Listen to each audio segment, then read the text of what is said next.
lost their lives trying to reveal the secret. The secret has been hidden from the world for far too long. But now, in order to become successful, a lot of times you have to find your zone that's comfortable for you.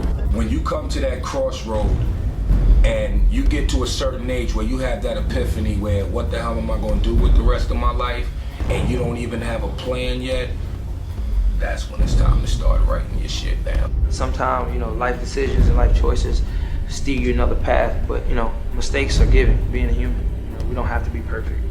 One day the world's gonna have to come around and recognize that, yeah, this is different, but there's nothing like this out here. You have to let your imagination run wild when it comes to your career, period. Most people only plan for what they think they can get.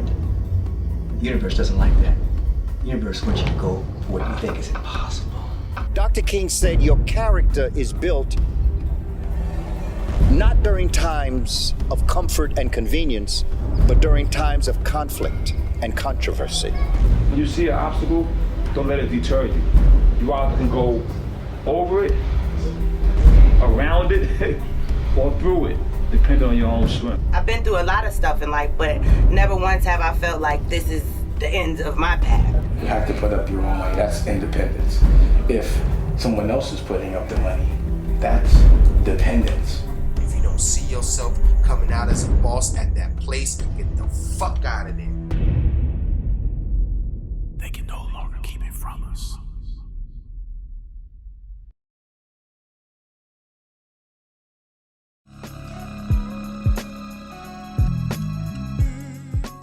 The unique thing about The Secret to Ballin is that this movie was created off of a lot of my clients, my clientele, a lot of people that I've worked with over the years, minus Faith Evans and Kelly Rowland because I don't cut their hair.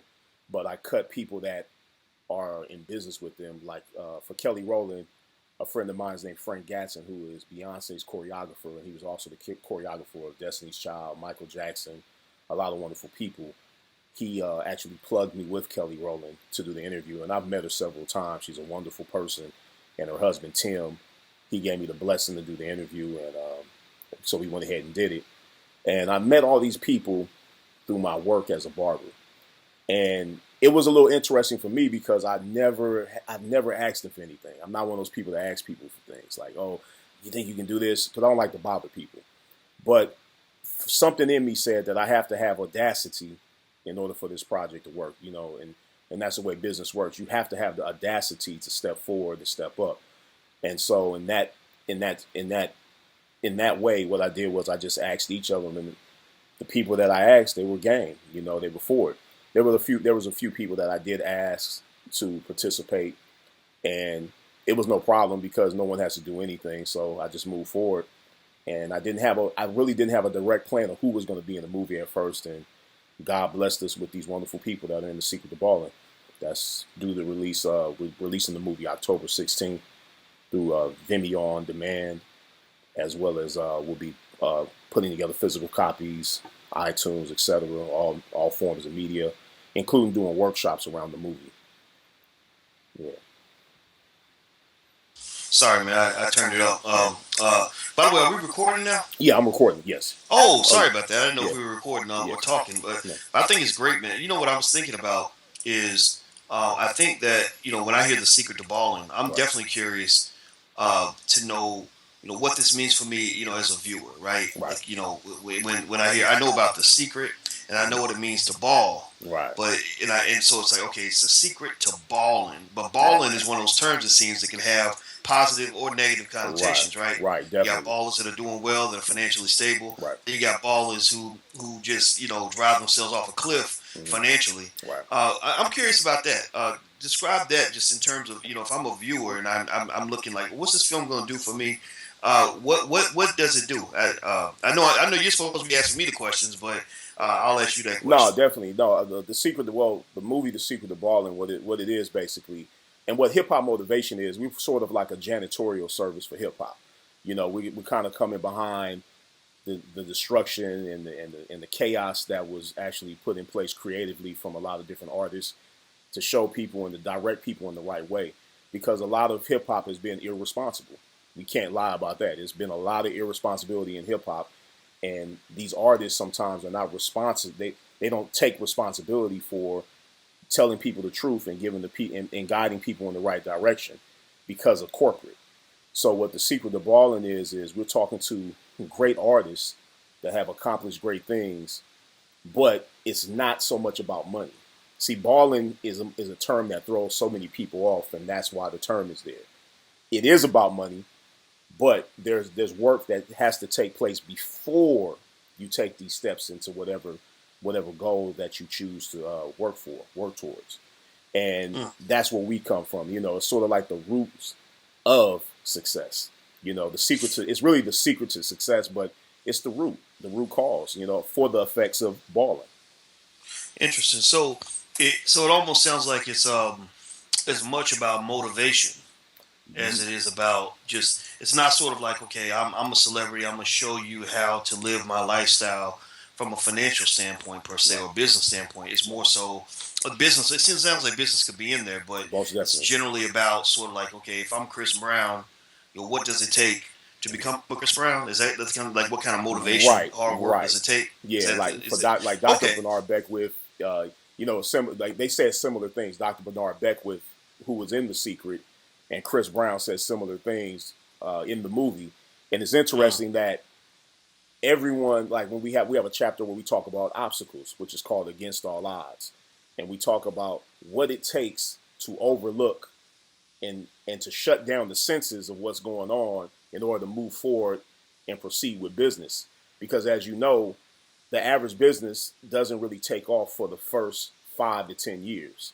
So you have to be in a position and you have to get yourself in a mindset that I'm going to continue to move forward, even though I don't really see anything in front of me. I don't smell it. I don't see it. I don't hear it. I have to continue to move forward in what it is I choose, that whatever it is I'm trying to achieve. And we talk about research in this movie, the importance of research, things that people actually don't talk about enough to me. We're talking about things that are very important. Like research is one of the most important to me, because what would anybody be and what would any business be unless they researched the customers, how you plan on reaching the people, how you plan on selling whatever it is you're selling, the people that came before you that probably did the same business that you're doing, and look at all their mistakes and look at all their actual successes and build from there. Research is very important, and that chapter to me is one of my favorites in this movie, as well as the book. It's a book as well. Okay, that's interesting. I know I want to see it. I definitely want to see it. I mean, it sounds like an interesting flick, and sounds like you guys have put a lot of time into it. Yeah, I know one of your friends is one of your business partners is actually taking my class. Is it Carolyn? Carolyn Gentle, yes. Gentles, yeah. Very, very smart, sharp sister. Yeah, a lot of respect for her. Right. Yeah. It's her and her sister who are part of the production. Actually, this movie and everything that we're doing wouldn't even probably exist unless those two women weren't involved in what we're doing.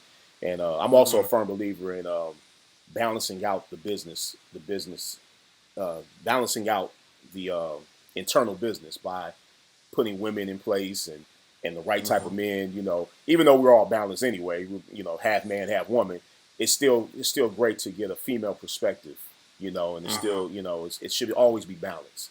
I believe in that. I would say that's really important in hip hop because when you look at hip hop and you see just how diverse it is, the bad, the good, and everything in between. Right.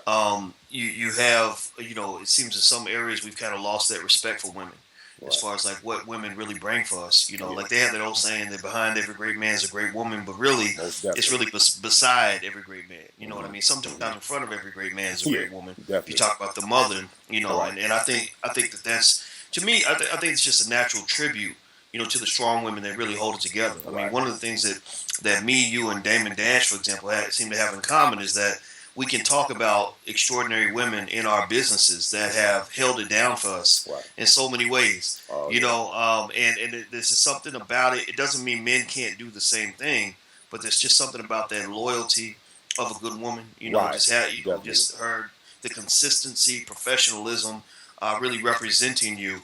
And what I have found is that with the women that are on my team, It's just kind of an understanding. Look, you know, they're going to represent me to the best of their ability, as long as I always make sure that I let them know that they are a priority. Right. That I don't take their support for granted. Right. It show appreciation for the great work that they do. Definitely. And you do that. I mean, running a business can be, for a lot of us, a lot like a family. Right.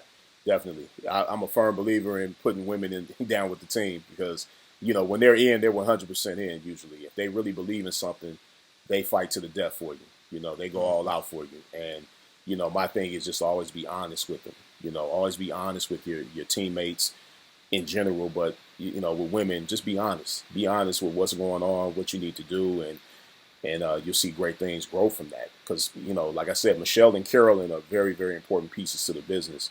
You know, for me, a lot of the people that handled and helped us with the movie came from actually Michelle and Carolyn's, you know, some of their family members and some people that they've known for many years.